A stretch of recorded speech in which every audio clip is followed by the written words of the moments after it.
பீகார் சட்டமன்ற தேர்தல் 2 கட்டங்களாக நடைபெறும் என இந்திய தலைமை தேர்தல் ஆணையர் ஞானேஷ்குமார் தெரிவித்துள்ளார். பீகாரில் நிதிஷ்குமார் தலைமையிலான ஆட்சி நவம்பர் 22ஆம் தேதியுடன் முடிவடைகிறது. இந்நிலையில் பீகாரில் அடுத்த தேர்தலுக்கான அறிவிப்பு வெளியாகியுள்ளது. டெல்லியில் செய்தியாளர்களை சந்தித்த தலைமை தேர்தல் ஆணையர் ஞானேஷ்குமார் பீகாரில் 2 கட்டமாக தேர்தல் நடைபெறும் என அறிவித்தார். அதன்படி முதற்கட்ட தேர்தல் நவம்பர் 6ஆம் தேதியும் 2ஆம் கட்ட தேர்தல் நவம்பர் 11ஆம் தேதியும் நடைபெறவுள்ளது. வாக்கு எண்ணிக்கை நவம்பர் 14ஆம் தேதி நடைபெறவுள்ளது. முதற்கட்ட தேர்தலுக்கான வேட்புமனு தாக்கல் அக்டோபர் 10ஆம் தேதி தொடங்கி அக்டோபர் 17ஆம் தேதி நிறைவடைகிறது. வேட்பு மனுக்களுக்கான பரிசீலனை அக்டோபர் 18ஆம் தேதியும் வேட்புமனுவை திரும்பப் பெற கடைசி நாள் அக்டோபர் 20 எனவும் தேர்தல் ஆணையர் தெரிவித்துள்ளார். 2ஆம் கட்ட தேர்தலுக்கான வேட்புமனு தாக்கல் அக்டோபர் 13ஆம் தேதி தொடங்கி அக்டோபர் 20ஆம் தேதி முடிவடைகிறது.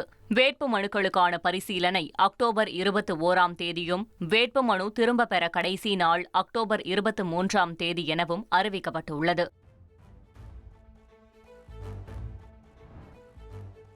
தமிழ்நாட்டில் அரசு பொதுத்துறை நிறுவனங்களில் பணிபுரியும் சி மற்றும் டி பிரிவு தொழிலாளர்கள் மற்றும் பணியாளர்களுக்கு 20% தீபாவளி போனஸ் வழங்கப்படும் என முதல்வர் மு.க.ஸ்டாலின் அறிவித்துள்ளார்.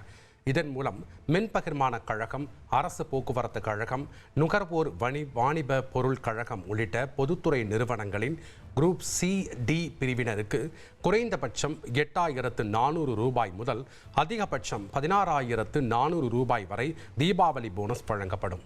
இதுகுறித்து தமிழ்நாடு அரசு வெளியிட்டுள்ள அறிக்கையில் கூறியுள்ளபடி, லாபம் ஈட்டியுள்ள பொதுத்துறை நிறுவனங்களில் பணிபுரியும் சி மற்றும் டி பிரிவினருக்கு அந்தந்த நிறுவனங்களின் ஒதுக்கப்படக்கூடிய உபரி தொகையை கணக்கில் கொண்டு 8.33% மிகை ஊதியம் மற்றும் 11.67% கருணை தொகை என மொத்தம் 20% வரை போனஸ் வழங்கப்படும். இதேபோல தமிழ்நாடு பால் உற்பத்தியாளர்கள் கூட்டுறவு இணையத்தில் பணிபுரியும் தகுதியுடைய சி மற்றும் டி பிரிவினருக்கு 20 விழுக்காடு போனஸ் வழங்கப்படும். மொத்தத்தில் தமிழ்நாடு அரசின் பொதுத்துறை நிறுவனங்களில் பணிபுரியும் 2,69,439 தொழிலாளர்களுக்கு மொத்தம் ரூபாய் 376.01 கோடி மிகை ஊதியம் மற்றும் கருணை தொகையாக வழங்கப்படும்.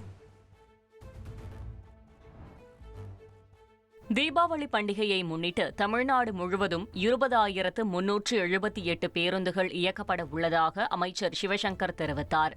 வரும் 16ஆம் தேதியிலிருந்து 19ஆம் தேதி வரை சென்னையிலிருந்து தினசரி இயக்க பேருந்துகளுடன் 5,710 சிறப்பு பேருந்துகள் என 4 நாட்களுக்கும் சேர்த்து மொத்தமாக 14,268 பேருந்துகள் இயக்கப்பட உள்ளன. பிற ஊர்களிலிருந்து 6,110 சிறப்பு பேருந்துகள் என மொத்தம் 20,378 பேருந்துகள் இயக்கப்பட உள்ளன. தீபாவளி பண்டிகை முடிந்த பின்னர் பிற ஊர்களிலிருந்து சென்னைக்கு வரும் பயணிகளுக்காக 21ஆம் தேதி முதல் 23ஆம் தேதி வரை தினசரி இயக்கக்கூடிய பேருந்துகளுடன் 4,253 சிறப்பு பேருந்துகள் இயக்கப்பட உள்ளன. பிற முக்கிய ஊர்களிலிருந்து பல்வேறு ஊர்களுக்கு மொத்தம் 15,129 பேருந்துகளும் இயக்கப்பட உள்ளன.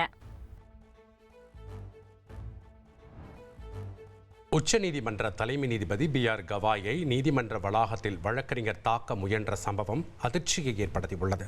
சனாதனத்தை அவமதிப்பதை ஏற்க முடியாது என்று கூறி உச்சநீதிமன்ற தலைமை நீதிபதியை வழக்கறிஞர் தாக்க முயன்றதாக கூறப்படுகிறது. இதனால் அவரை உடனடியாக பாதுகாவலர்கள் வெளியேற்றினர். இதை பொருட்படுத்தாத தலைமை நீதிபதி B.R. கவாய் இதுபோன்ற சம்பவங்களால் தனது கவனத்தை திசை திருப்ப முடியாது என கூறி விசாரணையை தொடர்ந்ததாக தகவல் வெளியாகியுள்ளது.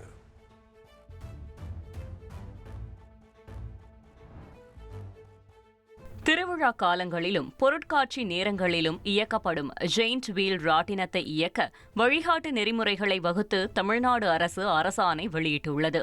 அதன்படி நிரந்தர ஜெயின்ட் வீல்களை இயக்க சுற்றுலாத்துறையிடம் அனுமதியும் முறையான ISO தர சான்றிதழும் பெற்றிருக்க வேண்டும். ஏற்கனவே இயக்குவோர் 6 மாதத்திற்குள்ளாக இந்த சான்றிதழ்களை பெற வேண்டும் எனவும் தெரிவிக்கப்பட்டுள்ளது.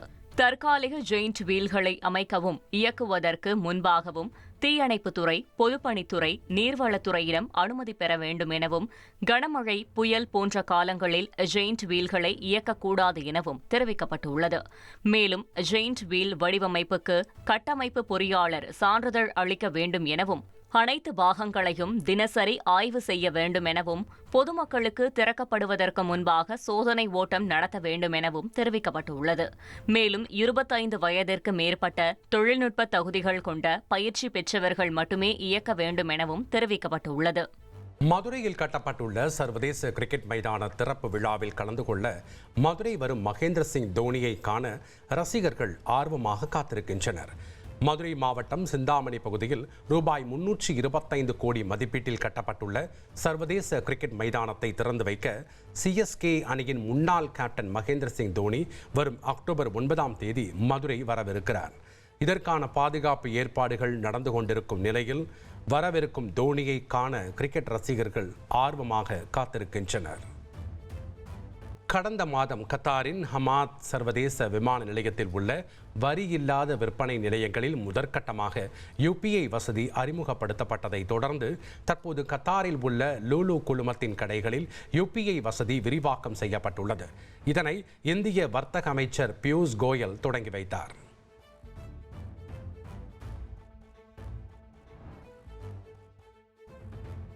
உலகின் மிகப்பெரிய பிரபலமான கிரிப்டோ கரன்சியான பிட்காயின் மதிப்பு திங்கட்கிழமை புதிய உச்சத்தை எட்டியது. ஆண்டின் தொடக்கத்தில் இருந்து நிறுவன முதலீட்டாளர்கள், அமெரிக்க அதிபர் டொனால்ட் ட்ரம்பின் ஆதரவாளர்கள் பிட்காயினை வாங்குவதால் அதன் வளர்ச்சி அதிகரித்து வருகிறது. பிட்காயினின் மதிப்பு இதுவரை இல்லாத அளவில் ஞாயிற்றுக்கிழமை $1,25,000 இருந்த நிலையில் திங்கட்கிழமை $1,25,835 மேலும் அதிகரித்து புதிய உச்சத்தை எட்டியுள்ளது. இந்த ஆண்டில் மட்டும் இதுவரை பிட்காயின் மதிப்பு 33% அதிகரித்துள்ளது. டிஜிட்டல் கரன்சியை இந்தியா அறிமுகம் செய்ய இருப்பதாக மத்திய தொழில் வர்த்தகத்துறை அமைச்சர் பியூஷ் கோயல் தெரிவித்தார். கத்தார் தலைநகர் தோஹாவில் செய்தியாளர்களுக்கு பேட்டியளித்த அவர் கிரிப்டோ கரன்சியை இந்தியா ஆதரிக்கவில்லை என்று கூறினார். அதே சமயம் பண பரிமாற்றத்தை மேலும் எளிதாக்கும் வகையில் ரிசர்வ் வங்கியின் உத்தரவாதத்துடன் டிஜிட்டல் கரன்சியை அறிமுகம் செய்ய இருப்பதாகவும் அவர் கூறினார். மத்திய அரசு ஆதரிக்கவில்லை என்பதால் கிரிப்டோ கரன்சிக்கு தடை விதிக்கப்படவில்லை என்றும், ஆனால் கிரிப்டோ கரன்சி பயன்பாட்டை குறைக்கும் வகையில் அதிக வரி விதிப்பதாகவும் கூறினார். நடிகர் அஜித் தனக்கு இன்னொரு அப்பா போன்றவர் என இயக்குனர் ஆதிக் ரவிச்சந்திரன் கூறியுள்ளார். சென்னையில் நடைபெற்ற தனியார் நிகழ்ச்சியில் பேசிய இயக்குனர் ஆதிக் ரவிச்சந்திரன் தான் இந்த நிலையில் இருப்பதற்கு காரணம் நடிகர் அஜித் தான் என்றும், தான் மைனஸில் இருக்கும் போது தன்னை நம்பி குட் பேட் அக்லி படத்தில் நடித்து தனக்கு வாய்ப்பளித்த நடிகர் அஜித் தனக்கு இன்னொரு தந்தை போன்றவர் என இயக்குனர் ஆதிக் ரவிச்சந்திரன் கூறியுள்ளார். மேலும் பேசிய அவர் தான் இயக்கப் போகும் அஜித்தின் அடுத்த படம் முழுவதும் வித்தியாசமாக இருக்கும் எனவும் அவர் கூறியுள்ளது ரசிகர்களை உற்சாகமடையச் செய்துள்ளது.